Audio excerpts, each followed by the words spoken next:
Hey guys, it's Chris from Highline Guitars and you're watching another episode of From the Luthier's Workbench. As I upload this video, it is the summer, we're entering the summer of 2020. And as you know, we're dealing with this global pandemic, which means a lot of us are stuck at home, which is actually a good thing because it gets us back into our workshops. And for my American friends, many of you are going to be receiving, if you haven't already received, a government stimulus check, which is really just our way of giving ourselves back some money so that we can keep the economy rolling. And if you're like me, you're probably thinking, how can you spend that money on some new tools for the workshop? Well, if you're an aspiring luthier and somebody who's considering getting into it but really aren't sure what would be the best way to invest your money, I've got a list here which I hope will help. And this is a list of 10 different items that I recommend pretty much in the order that I would recommend them. And number one on the list is a CNC machine. Of course I'm going to say CNC machine because I'm a big proponent of CNC. However, before you pull the trigger on something like this, just know that your stimulus check is probably not going to cover the total cost, but it will make a dent in it.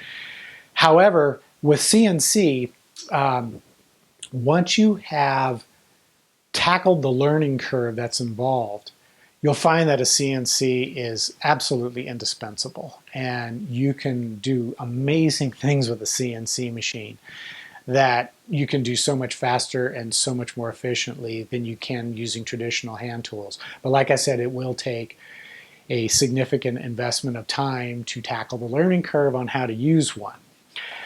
Number two on my list is a bandsaw. I recommend a 14-inch bandsaw with a resaw capacity that will allow you to cut 8-inch wide boards. That way you can cut your own book match tops, and that's where a bandsaw really shines in a luthier's workshop, having the ability to book match your own tops, because as you've probably noticed when you priced tops that are already book matched, they can get really, really expensive. But if you can buy the raw lumber yourself and then book match your own tops, you save a tremendous amount of money. So bandsaw is number two on my list. Number three, a plunge router.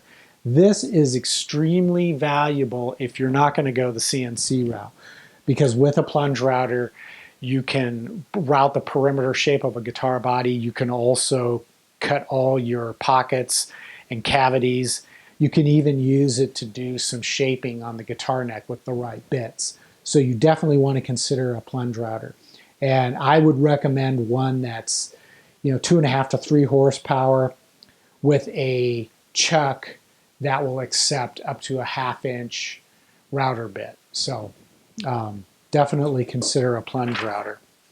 Number 4 on the list is a drill press, and I recommend at least a 12-inch benchtop drill press. If you can afford to go larger, like 17, 18, whatever, floor standing drill press, definitely do it, because at least a 12-inch will be large enough to it'll have the capacity that will allow you to drill the holes on a guitar body without having to worry about running out of clearance space. So definitely want to consider a drill press, even if you've got your CNC machine.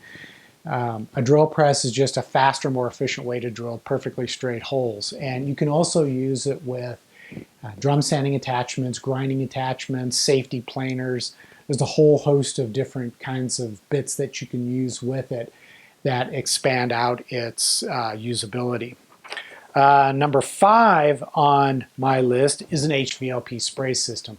I don't care how good you are with a brush or rattle cans or whatever, you simply cannot get the quality of finish that approaches the quality of a finish achieved with an HVLP spray system.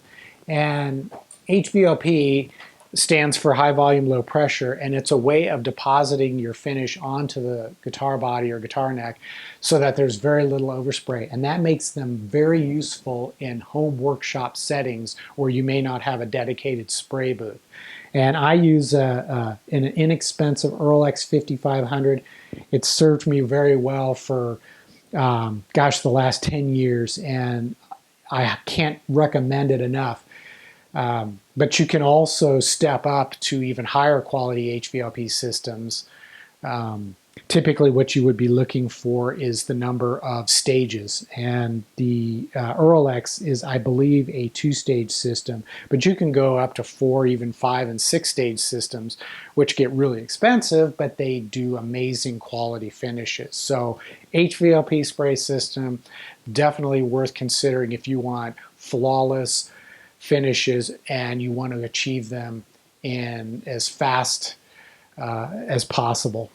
And then along the same lines is a buffing machine. And I built my own buffing machine years ago. And if you want high gloss, mirror-like shines, there's just simply no better way. Trying to buff out and polish by hand, you can do that, but it is tremendously time consuming and physically taxing. But when you have a buffing machine with some great big buffing wheels, you can really get that shine in very little time and very little effort. And like I said, I built my own. And in fact, I offer plans for a number of my tools that I use on my eGuitar Plans website. And I'll put a link in the description below, but if you scroll to the bottom of the page, you'll see all these different tools that I have built for my shop.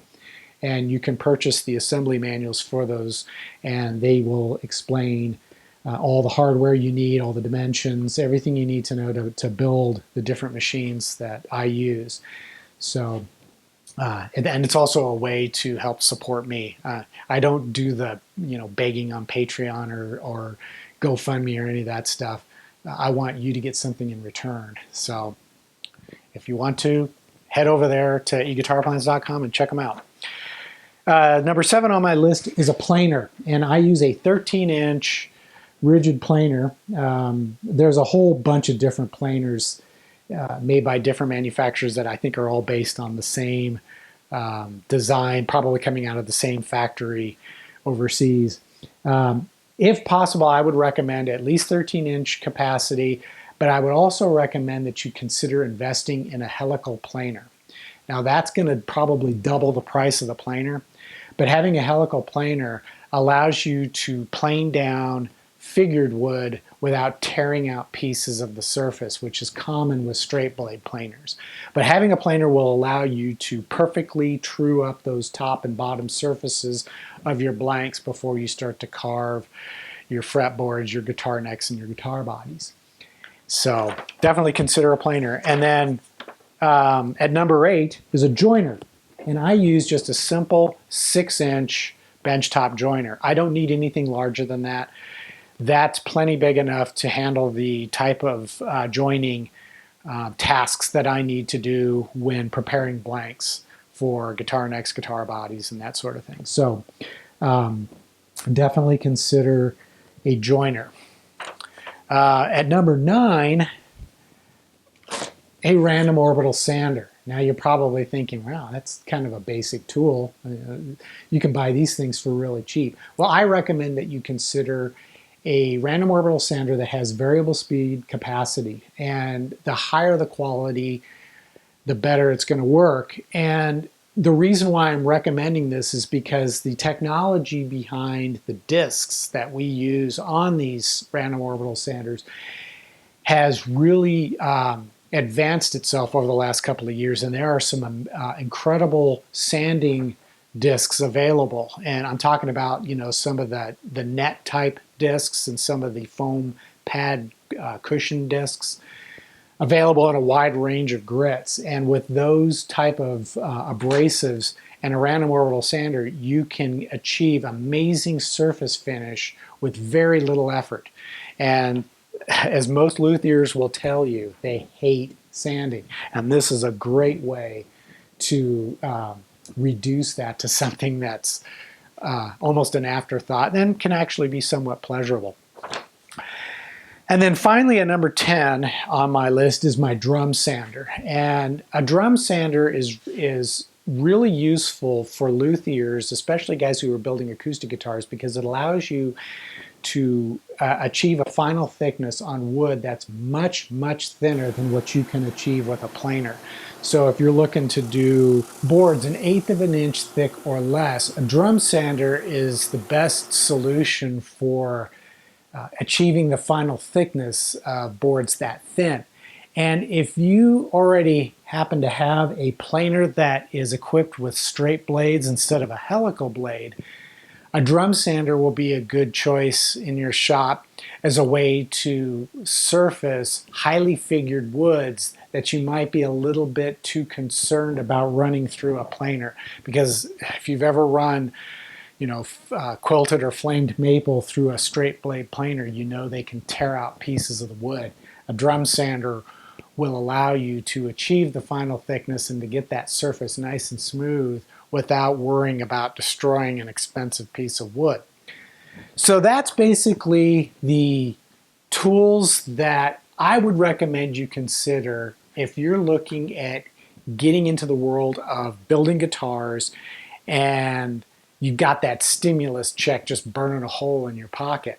At any rate, I hope that you stay safe, stay negative, because I want to see you soon.